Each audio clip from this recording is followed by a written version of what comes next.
Hi, welcome to this year's Tricks for Treats.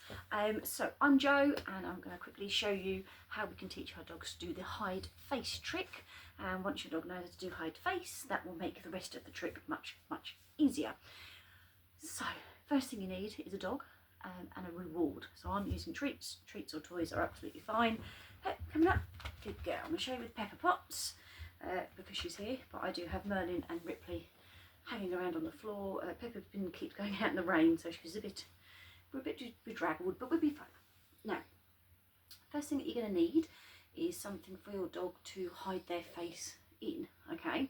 So if your dog's never ever done this before, have a think about what items you have and consider if your dog is nervous about new items, underconfident, anxious about sort of investigating new things, or if your dog just doesn't really care and they'll shove their head in a box or anything on the off chance of finding something good.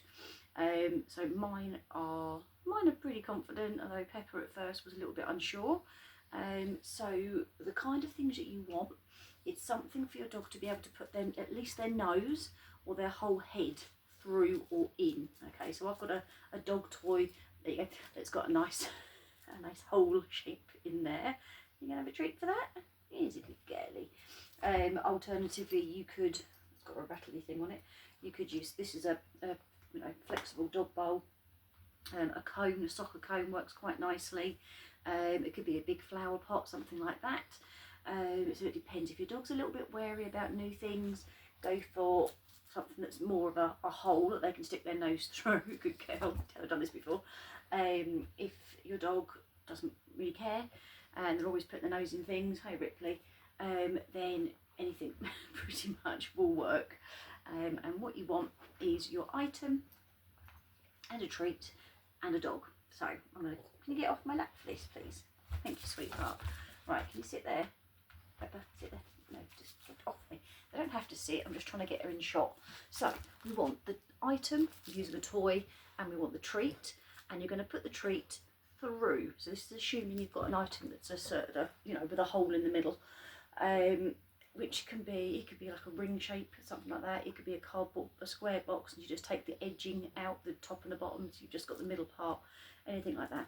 And what you're doing is, where your dog is, push the treat through towards your dog so they can take it. Okay, so what happens, Pepper?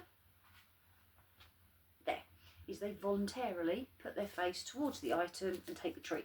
Okay, you can make your treats very small. And that's your first step, and you praise them, you tell them they're brilliant. Now Ripley is desperately trying to join in, so let's do one with Ripley. Ripley's head, good girl.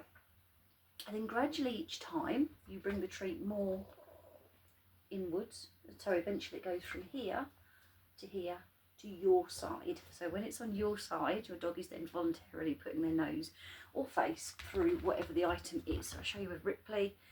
Yay! Come then. He's there. Yes, good girl. You can't see. She did do it. So I'll show you with the pots. Good girl. So the treat's here this time. Here's your good girl. Yeah. So she's putting. I'm not going to her. She's putting her nose through. That is the main focus. Is you must let your dog come to you. Okay. Don't force it upon them. Pop, pop, pop, pop. Sit. Can you just pretend to sit? There you go.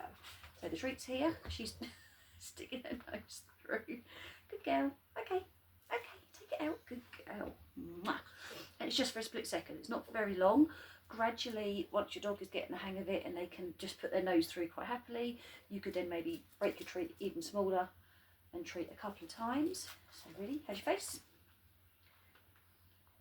Oh, it dropped. Sorry, good girl. And that encourages them to stay in there for longer. Now I use the cue word hide face, but you can literally use anything you like, face, hide, or anything else you can possibly think of. Can you get off again, please? There, good girl. And what you do is whatever wording you're going to use, you do it as your dog puts their nose or face through. So, Pepper. Hide face? No, stop it. Hide your face. Yes, good girl. Messing about. You're so cheeky. Yes, you are. And then you praise them and reward them. And you don't need to spend long, do a couple of minutes at the most. So you might do a session where you get, 6 to 10 pieces of treat, and you start off here and gradually you work each time a bit closer to you, and that's what you do for that session. And the next session you might start off here, do a couple, and then add in your cue word, and then the next session you might be only on this side, asking your dog to do the hide face, girl, and work on keeping them there, good girl, for a little bit longer. I mean, it's cocktail sausages, don't worry. And keep them there for a little bit longer. Now, Ripley, you need to do another one because you're being very good girl. So, the way you do it with a blocked item, the trick we're doing for this Tricks for Treats, an open item like so works absolutely fine. But if you wanted to teach this slightly different, I'm just going to take this off because it's rattling. I don't like it. You take whatever your item is. Now, the cheaty way is you stick a treat in there. But the way I like dogs to do it is I make a bit of a fuss of the item. Ooh, wow, what's in here? That's amazing. And then when I show my dog, yes, and then treat. Yeah? Most dogs are nosy. So they go, oh, what's that? And they stick their nose in and I say, yeah, that's brilliant, what a clever dog. And then when they bring their head out, they get the treat. And they go, oh, okay, well, I didn't see what was in there. So, oh, it's in there again, Pepper. Yes.